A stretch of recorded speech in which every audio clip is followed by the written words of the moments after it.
Thanks, everyone. My name is Evan. I am the co-chair of the Graduate Center chapter of the Professional Staff Congress, CUNY's Union for Faculty, Staff, and Grad Workers.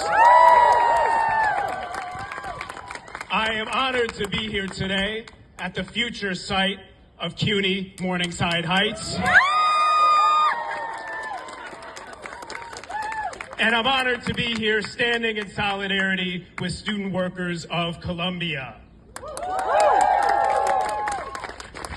We need to remind Columbia, because seemingly they forgot, and CUNY, and NYU, and every other university, that you do not work unless we do. Let's be clear. Columbia is not complicit. It's not being forced to collaborate with ICE, with Trump, with the federal government to suspend and expel students, revoke degrees, deport permanent residents, any more than a farm baron would be, than a poultry boss would be, who also calls in ICE to crush their workers.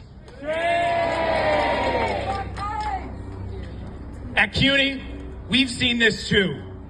The far right, the Zionists, and the federal government collaborating in an attempt to crush our union.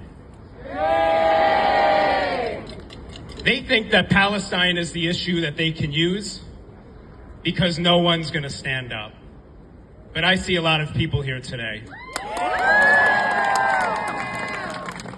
And over the last year and a half, I've seen thousands, I've seen millions standing up for Palestine, standing up for our rights as workers.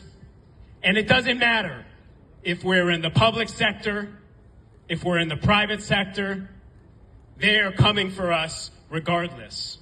And they're coming for student workers of Columbia, for Grant, for Mahmoud, for everybody else, because of the strength of the struggle that you have put up here.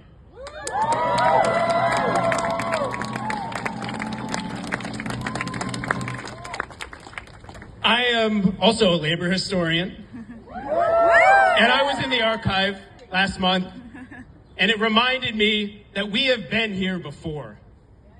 We have seen our universities, our ruling class, our political leaders attempt to crush us when we have stood up against them in their pursuit of empire.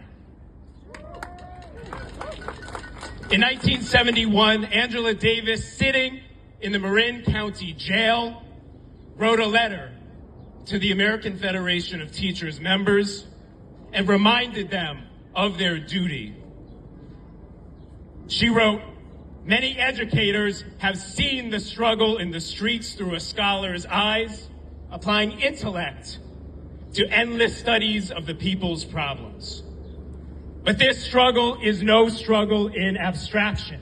It is a daily struggle for survival, for freedom. Sides must be taken. Ideas must be put into practice.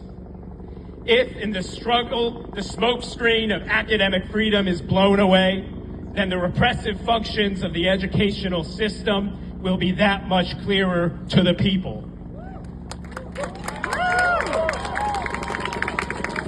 And the system itself will be that much more vulnerable to our relentless attacks." I don't know what Columbia, I don't know what the trustees, I don't know what President Trump was thinking, because they must not be familiar with the 25 years of struggle that SWC has put up. They thought they could impound the ballots. They thought they could ignore an NLRB decision. They thought that they could try to deport our friends and comrades, expel them, suspend them. We're still here, and we're not going anywhere. In those 25 years, we've blown away the illusion that Columbia is anything more than a tax-exempt real estate development corporation.